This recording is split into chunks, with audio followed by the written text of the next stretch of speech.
Now here we'll discuss the theory of failure in the case of fatigue loading. In the last video we have seen the effect of fluctuating stress on ascent diagram. So some experimental result has been shown here, which is plotted on x and y axis. Here Sm represents the limiting value of the mean stress and it is not a material strength here, and Sa represent here the limiting value of sigma A, that is the amplitude stress. So Sm means here the mean strength and Sa represent here the alternating strength, that is the maximum value. Otherwise we have mean stress is sigma M and the alternating stress equal to sigma A. So when we draw the graph of the mean strength is the ultimate strength, this total value is fluctuating from 0 to maximum value equal to 1. At when we say 1, it means that we have mean strength is same as equal to ultimate strength. Second data is plotted of the alternating strength versus the ultimate strength. Again this maximum value will be equal to 1. So if what we observed here is that in this graph some points are lying above this boundary line and some points are below the boundary line. That maximum points we observed on the above the boundary line. So what is this line basically represent here? So this boundary line here, on each and every point on this line represent the number of cycle is equal to 10 to the power 6. That is the life of a component on this line will be equal to 10 to the power 6. So this plot is drawn with the different combinations of a mean stress and the amplitude stress. If we have a combination of the mean stress and the amplitude stress is within the region, that is this region, then we have a infinite life. Exactly on this red line we have life is equal to 10 to the power 6, and on this side we have life is less than 10 to the power 6. So any line drawn here parallel to the given line will give here a constant life. The ratio of the mean strength to ultimate strength is called as mid-range ratio, and the ratio of the alternating strength to ultimate strength is called as amplitude ratio. So this one is the experimental result of amplitude ratio versus mid-range ratio. We will get here limiting line which is representing the boundary condition for which the component has a life is equal to 10 to the power 6. Any region you select below it has an infinite life, that is there is no chance of failure.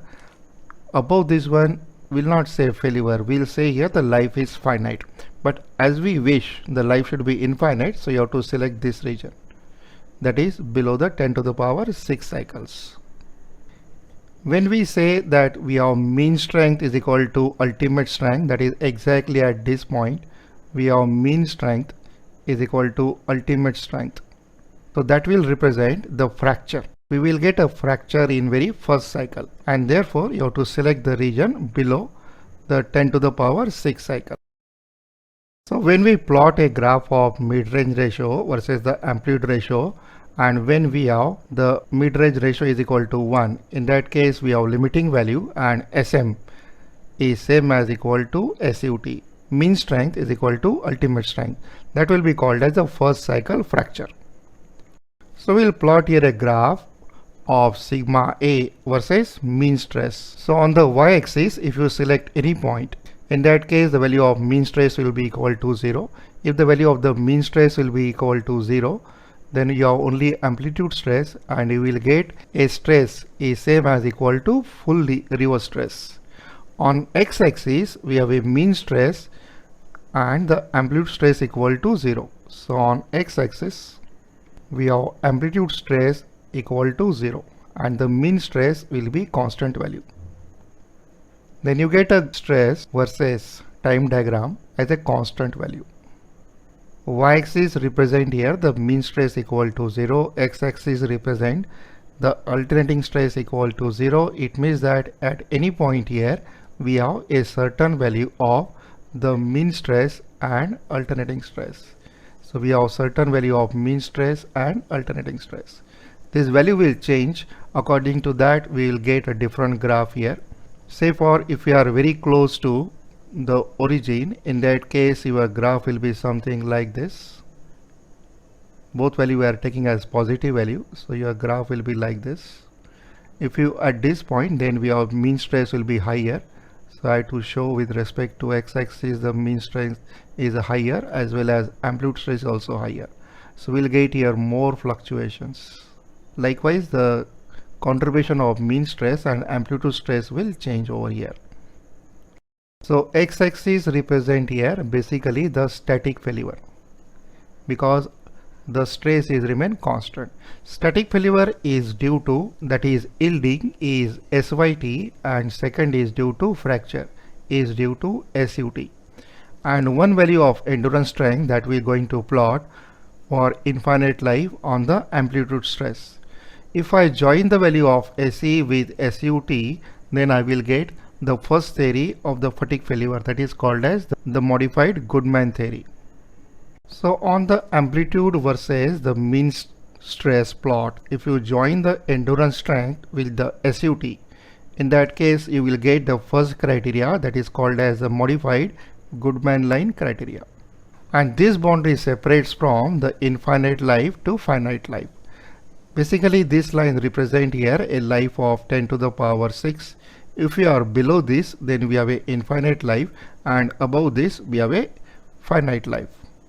I will show it a separate region here. Any region that is below 10 to the power 6 will be infinite life. So what are the combination of these points of the alternating stress and the mean stress will have a infinite life, that is more than 10 to the power 6, and above this we have a finite life. So this one is representing the finite life, and below this we are representing the infinite life. Since it's a straight line and we have x-intercept is same as the ultimate strength, whereas we have y-intercept is equal to the endurance strength. So we have y-intercept is endurance strength.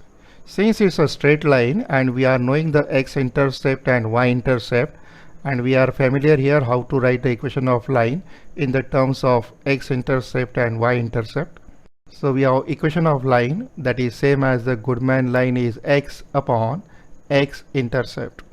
X is sigma m, x-intercept is SUT, plus we have y upon y-intercept, and we are on the fence. So on the fence we have factor of safety n will be equal to 1. So for this line we have factor of safety is equal to 1. So we have x is same as equal to the mean stress, x-intercept is same as equal to SUT, plus we have y-axis represent here the alternating stress divided by the y-intercept represent here the endurance strength, and this value is equal to 1 for fence. For fence we have factor of safety equal to 1. That is, if you select the point here, then the value of sigma m will be SM and sigma a will be SA. But if you select any point inside the region where we have sigma m and sigma a will be the coordinate of the point. So you have to look at this point. Naturally this value of sigma m will be lower value as compared to SUT. So we introduce here the factor of safety. And remember the factor of safety is always greater than 1. So n is a factor of safety which is greater than 1. That is this value of sigma m. If multiplied by certain constant, we can attain the value is equal to SUT. So we have n multiplied by sigma m divided by SUT, plus same thing we'll do here also. This one is sigma a. If you multiply by number greater than 1, that is a factor of safety n, you will get the same value as SE. So n multiplied by alternating stress divided by SE equal to 1. So this value of n, which one is the factor of safety, we'll take it on the other side, and we'll get the equation for factor of safety as 1 divided by n is equal to mean stress divided by ultimate stress plus we have amplitude stress divided by endurance strength. Naturally this value of n is more if the part will lie inside is greater than 1. On fence value will be n equal to 1. Outside this we have n is less than 1. When we say n less than 1, it means that the life will be less than 10 to the power 6. When we say n is equal to 1, in that case our life is exactly equal to 10 to the power 6. And when we say n greater than 1, then we have a infinite life. So this equation you have to remember, this one is representing the Goodman or modified Goodman line equation. This equation is not very complicated. It is simply x upon x-intercept plus y upon y-intercept. And you have to remember that on x-axis we have the static loading, where we have failure criteria is a fracture is SUT, other criteria is a yielding is SYT. And on y-axis we have endurance strength. Will guarantee the life of a component will be 10 to the power 6. So x means sigma m, x-intercept is SUT, so we have mean stress by SUT plus we have amplitude stress by y-intercept is endurance strength is always equal to 1 upon factor of safety. So we'll take here one sample numerical to find out the factor of safety using the modified Goodman criteria. This time we have given the value of endurance strength equal to 200 megapascal, ultimate strength is equal to 400 megapascal, mean stress is equal to 100 megapascal, and the amplitude stress is given as 50 megapascal. So according to the Goodman criteria, we have 1 upon factor of safety is equal to mean stress divided by SUT plus amplitude stress divided by endurance strength. We can obtain the value of factor of safety by the formula that is given here, or you can obtain it by graphically also. For that one, you have to locate the value of endurance strength and the SUT on a plot of sigma A versus sigma M. SUT is given as 400, so this point is representing the value of SUT, that is the ultimate strength, and endurance strength is given as 200, so this point represent here the endurance strength equal to SE. So you have to join SE with SUT, that will represent the modified Goodman criteria. So this line represents the fence for which we have factor of safety n is equal to 1 and corresponding life will be equal to 10 to the power 6 cycle. Amplitude stress is given as 50 megapascal, that is this horizontal line, and mean stress is given as 100 megapascal. So from 100 megapascal will go vertically upward. So this point here has a mean stress is equal to 100 megapascal and the amplitude stress is equal to 50 megapascal. So this one is a point of interest. Let's say point is equal to A. For this one, naturally we are expecting more life as compared to 10 to the power 6, that is the infinite life, and the factor of safety must be greater than 1. So let's substitute in this mathematical equation. We have 1 divided by factor of safety is equal to n, mean stress is equal to 100, ultimate strength is equal to 400, that is the x-intercept, plus we have y value is equal to 50 megapascal, that is the amplitude stress, divided by y-intercept is endurance strength equal to 200, and we can solve this and we can obtain the value of n. In this case we will get a factor of safety is equal to 2, that is expected. So for point A we have a life is infinite life. The same problem we can solve by graphical method that we have done already by drawing the load line. So for drawing the load line, you have to join the point A with origin and let this line intersect the fence at point B. So this line here is called as load line. In this case, the factor of safety n will be equal to the maximum distance is OB divided by the distance OA. So you have to just measure distance OA, that is this distance will be same as equal to approximately 2 and the distance OB is approximately 4.2. Now I enlarge the scale here and therefore you will find the distance is now is approximately equal to 2.7 cm and this total distance is 5.5. So we have OA is equal to approximately 2.7 cm and total distance is OB is 5.5 cm. So you have to measure the distance using a scale. In that case we get OB is equal to 5.5 cm and OA is equal to 2.7 cm. This is very close to the factor of safety equal to 2.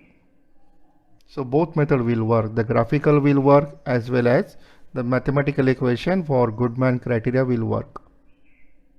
So in the Goodman criteria, we are claiming right now without any additional knowledge that all these points below the fence are safe and has an infinite life, and we have considered the value of SUT, which represent the fracture. But if before the SUT the value of SYT will come, that is a yield will come, and there is a yielding, and then afterwards we have a fracture. So if I show the yielding line on the amplitude stress and the mean stress graph, then you have to show the value of SYT and SYT, and you have to join that line. That will be called as the yield line or the Langer line, which represent the first cycle yielding. So let's check that effect first, and then we'll modify this criteria whether all the points below these are safe or not safe, or some points are there where we have a yielding will occur. So when you join the endurance strength with the ultimate strength, then this line represents the modified Goodman line. But before SUT, the value of SYT will come, because SYT is always lower value as compared to SUT, and at SYT we have a yielding, that is a local yielding in the first cycle, and at SUT we have a fracture in the very first cycle. So I will locate the SYT on y-axis. If you join the SYT with SYT, it will be called as the yield line, as it will give the yield in the very first cycle. So right now we are considering a Goodman line with the yield in the first cycle. So if we are designing a part against both, that is the fatigue and the first cycle yielding, using a modified Goodman line, then we have to see the common region which will satisfy both the criteria. That will be this region, not this region. So this region here, which one is below SE and below the yield line, will satisfy both, that is the first line yielding as well as the modified Goodman line.